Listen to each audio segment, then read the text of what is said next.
Hello everybody and welcome back to Blaster Master Zero. And we're going to be going through a bit more of this great underground something or other. I hesitate to call it an empire. This was a temporary setup. So now that I have a homing missile to abuse, exploration around here is going to go a bit more smoothly.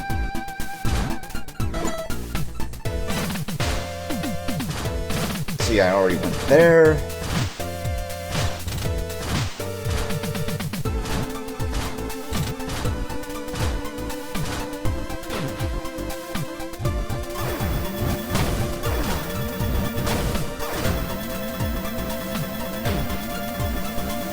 This isn't actually the best special weapon for dealing with some of the stuff I'm fighting right now, but the one that is a little ways off.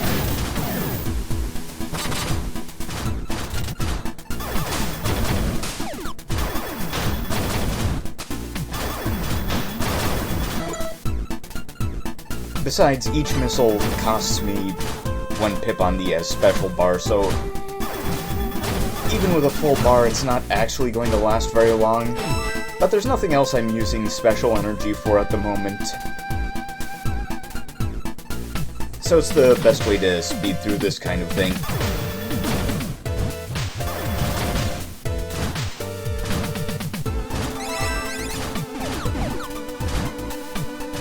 Now, let's see what we've got up here.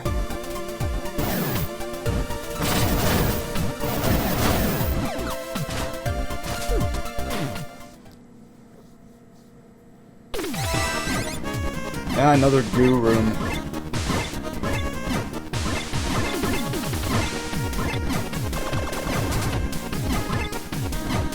Not really a fan of traps that are about making you wait.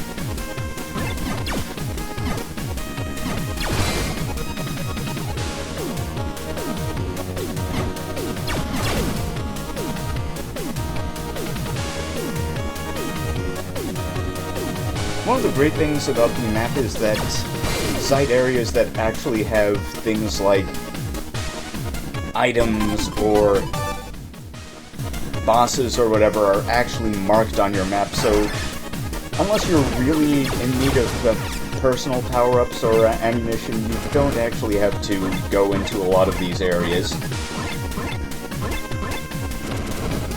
And we just got the energy guard. Okay, so I said that whenever you get hit, you lose gun power. Well, the energy guard doesn't keep you from taking damage from a hit, but it does keep you from losing gun power. However, it goes away and regenerates on a cooldown, so you can't take, like, tons of hits and expect to be at full power.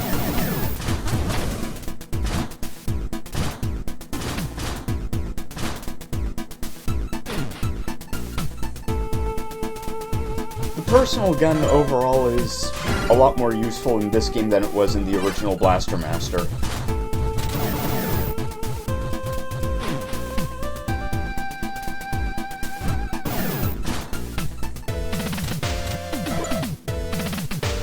So it looks like there's really just one place left for us to go and one last boss to fight in this area.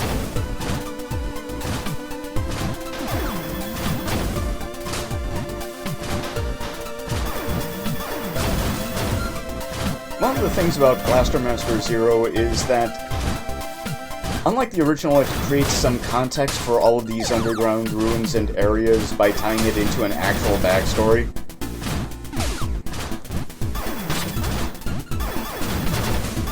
And Inta Creates is pretty all about making story-heavy action games. They're the ones who developed Mega Man Zero and Azure Striker Gunvolt.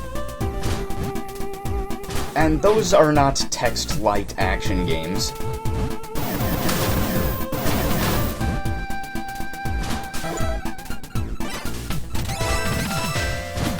See, you can't get through there yet.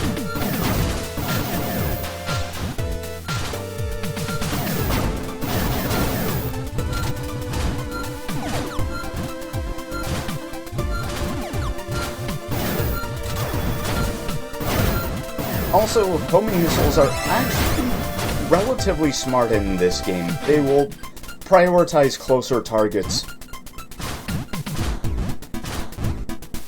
I can jump good. I know how to play.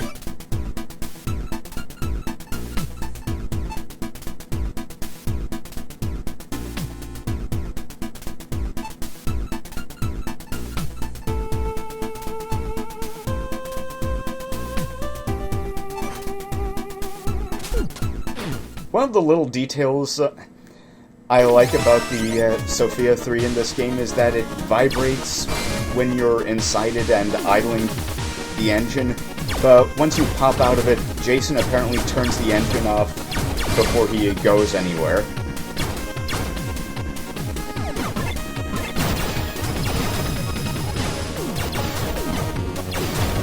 Oh yeah, this feels like a boss area.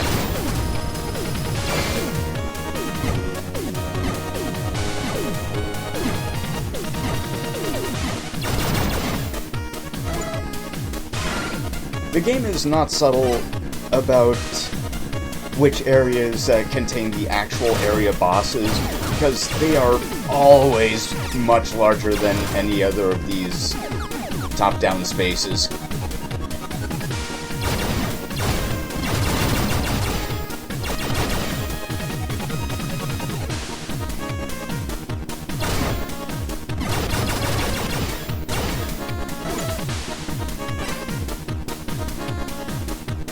This is more of a maze area than the map would lead you to believe, because there are some areas that are just covered with non-receding goo that cause you to just take damage with no help from the game.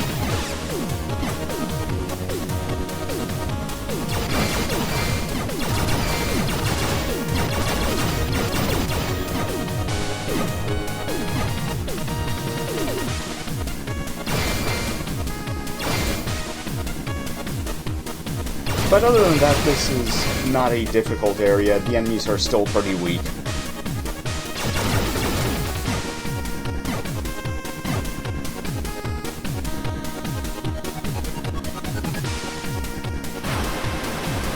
I don't know exactly when the goo becomes damaging, when it starts filling in the lower, recessed areas in the top-down map. But I don't like to take my chances.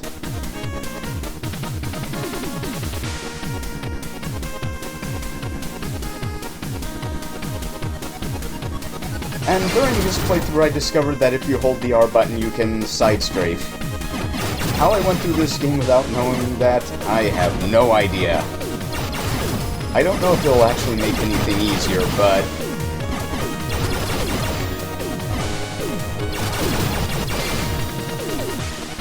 it's good to know what you're allowed to do.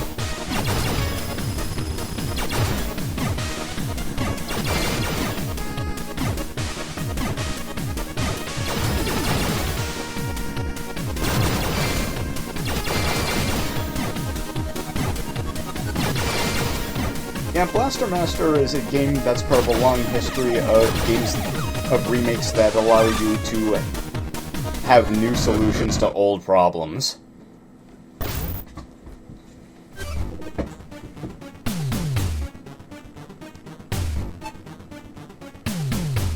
Fight it out.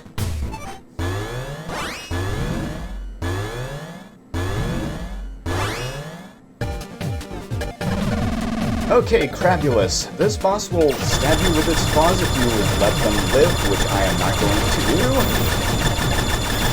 And when you've destroyed its claws, it fires alternating types of shots. Some are alternating between destructible and only indestructible shots.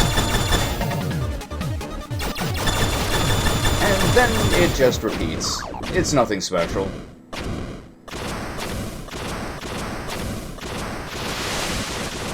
As part of the whole remakes that make things easier by allowing different ways to play things, I was thinking of Metal Gear Twin Snakes that gives you the first-person shooting mode from later Metal Gear Solid games that just trivializes some of the bosses.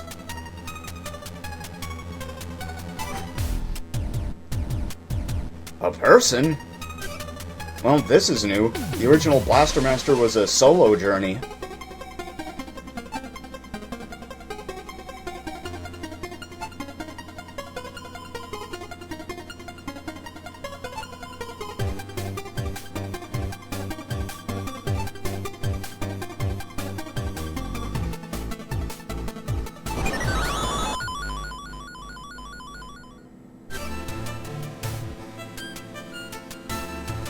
So she's connected to the tank somehow.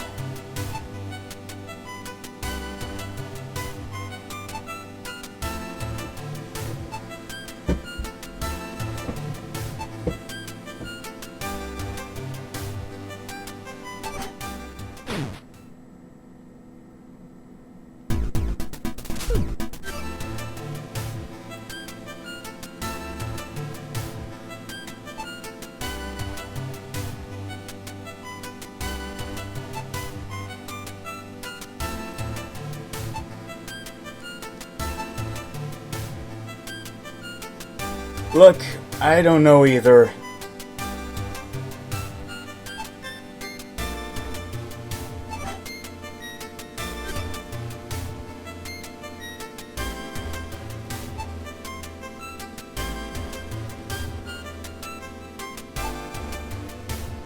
Okay, so I need to take a moment to talk about Eve and where she came from, and this begins a while back. You see, back in the NES days, you know, the olden times, the dark history, the before times, whatever you want to call it, there was a guy named Seth Godin, and he talked to his nephew about what he read, but turns out his nephew didn't like readings. He preferred his Nintendo games. So Seth Godin hit on an idea, which was to novelize popular Nintendo games. And so he pulled in some authors, some actually legitimate children's authors. I'll need to look up the actual names at some point, to novelize some of the most popular Nintendo games of the late 80s in what became called the Worlds of Power series. There were about 10 Worlds of Power books. There was one for Castlevania 2, which was hilariously bad. There was one for Mega Man 2, for Metal Gear, there was one for Ninja Gaiden, and one for Blaster Master.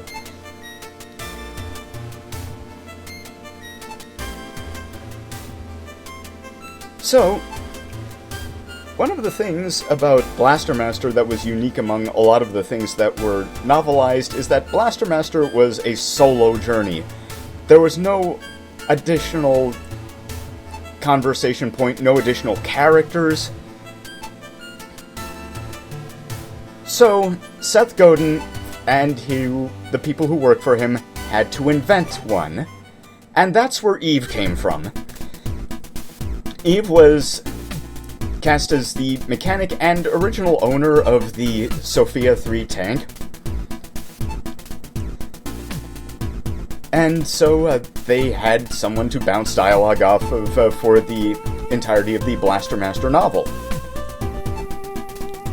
What happened later, though, is that Eve was canonized in the Blaster Master story in the PlayStation sequel Blasting Again, where she was the mother of the protagonists, Roddy and Elfie, which are a couple of names you're going to want to keep in mind as we go forward with this.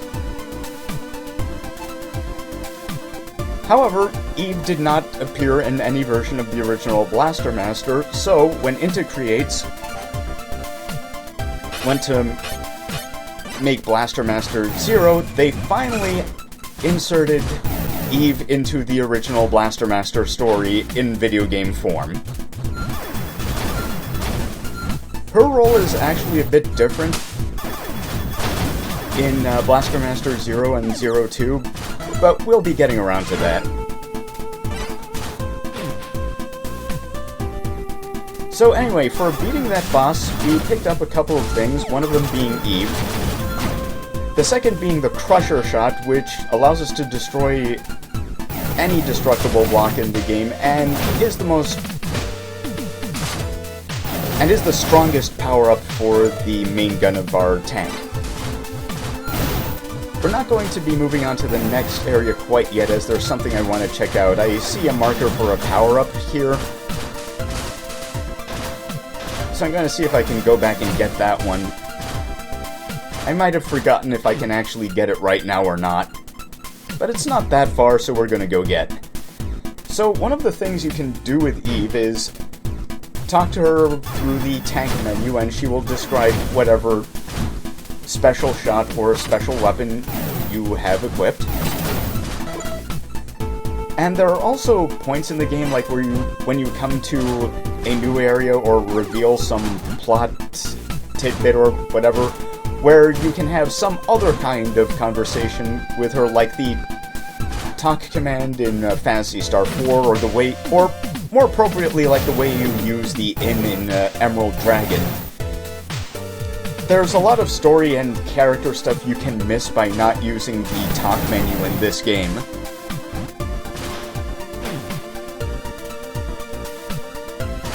So now that we can blow up those blocks, we can head straight to Area 3, the Industrial Zone.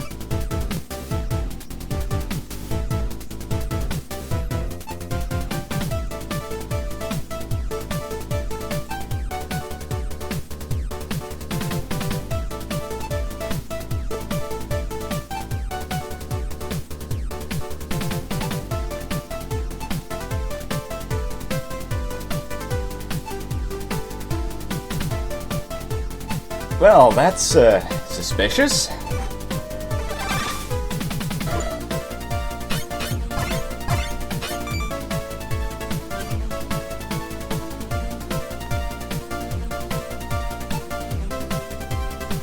Another thing that this version of the game does is give Jason an actual good reason to chase down Fred through the deadly underground.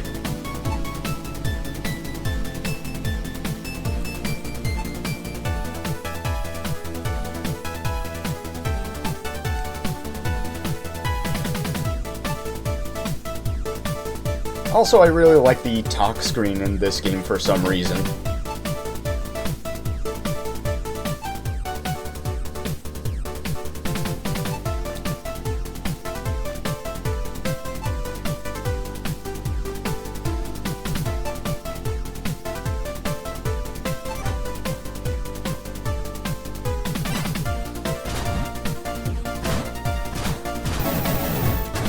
So this is basically the conveyor belt area of this particular action platformer. A lot of action platformers have them.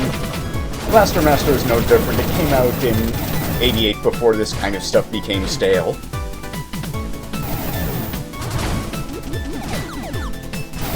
Now the thing about Eve coming from the Blaster Master Worlds of Power novels makes her kind of unique, as she is the only character that was adapted from a Worlds of Power novel into the continuity of the mainline games they were associated with. Okay, for these belts, you lock yourself in place and roll them to move some of the obstructions out of the way. Yeah, way, that's the word for it. I can speak good.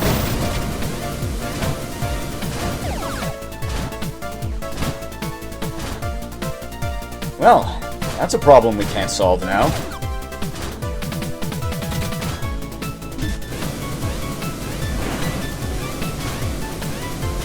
Yeah, not all of the areas in Blaster Master are connected in especially obvious ways. It's not really a linear run just through Area 1, 2, 3, 4, 5, 6, 7, 8. There's a bit of a mix-up here and there as you encounter and acquire more tools to expand the kind of environmental obstacles you can overcome.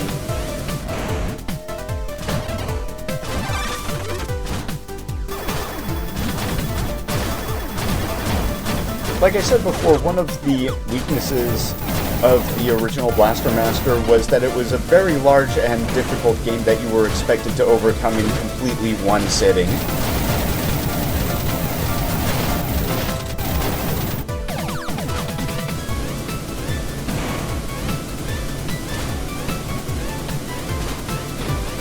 I also appreciate that the Sophia 3 turns on its headlights in indoor areas.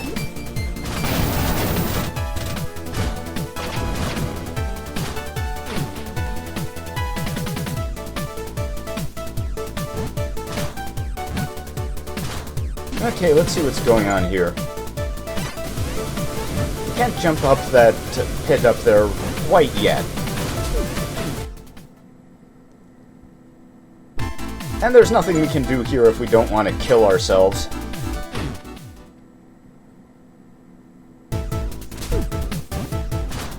There's something that'll let me navigate that space, though.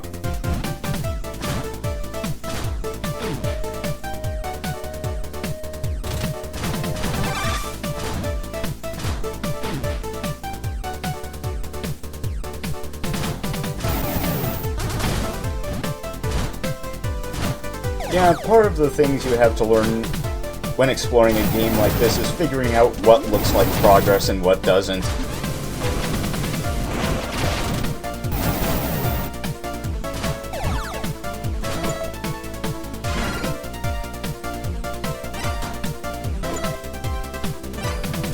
Oh, that has something.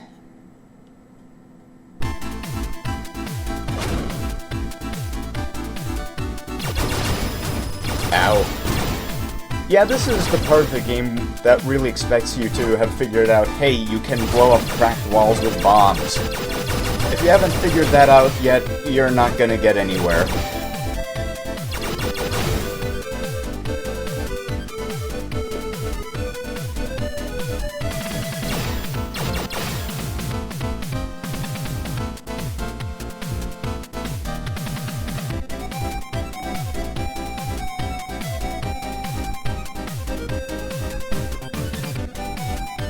I've been talking about how much easier this game is than the original, but when you're doing a remake, you need to think about how faithful you can really afford to be if you want to sell your game to people who might be new to this thing, or even old to this thing who didn't really like certain aspects of the original.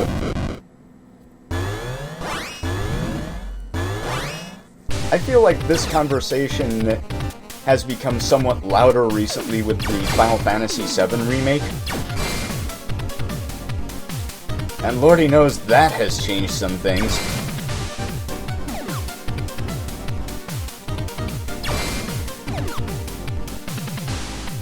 When Wooly and Angry Pat were talking about the Final Fantasy VII Remake on their podcast, Pat said that when he was streaming the gameplay, he said it took a lot of willpower not to call Final Fantasy VII Remake Final Fantasy 7.77 You Cannot Remake.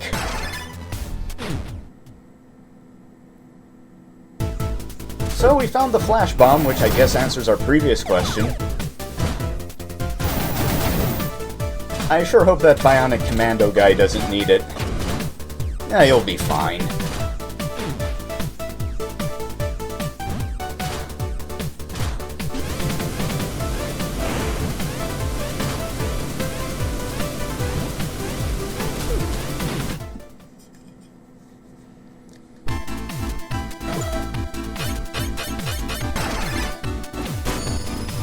The thing about flash grenades is that they are a permanent adjustment. Once you've tossed one, you don't need to throw it again. It's not a temporary thing. It won't suddenly become dark and kill me.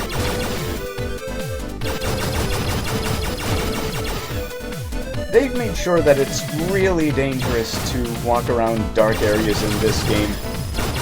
Not quite you will be eaten by a Gru level, but still pretty nasty all the same.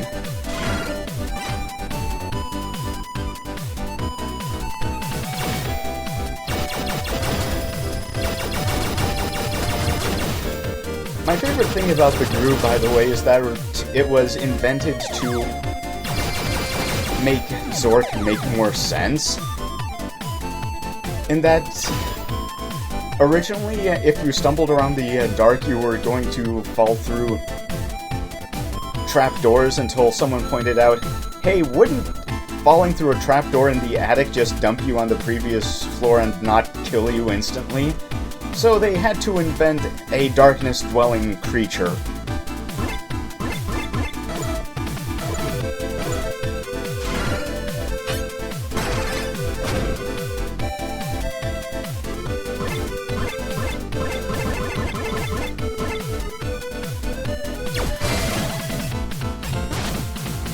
Ow.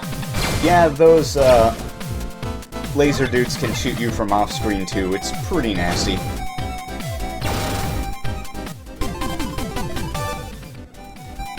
Ah, the map. Always the most important thing.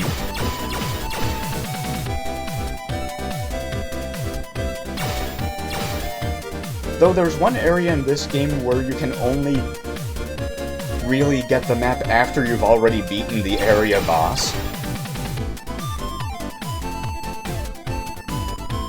It's a cruel trick, but it should be expected. This is still based off of a Nintendo game.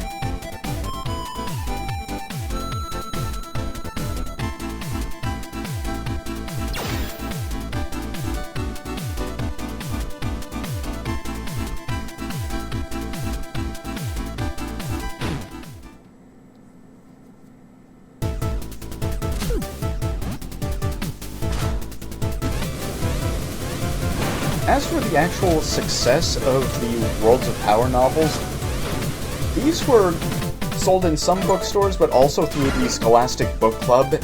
For those of you who remember what that was, it was basically a school-sponsored thingamajig that you could order lots of, well, a pretty decent selection of odd books through. And according to Seth, over the time that these were sold, the Worlds of Power books sold a total combined thing of like 1 million copies, which is actually pretty good, considering you're targeting a very narrow market at the time. Which is to say, people who wanted novelizations of games that were generally fairly thin on plot.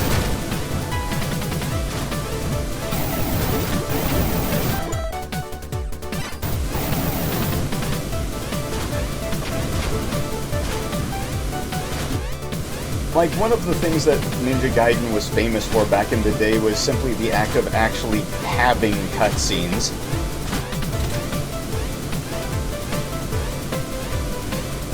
And I mean, like, cutscenes between levels.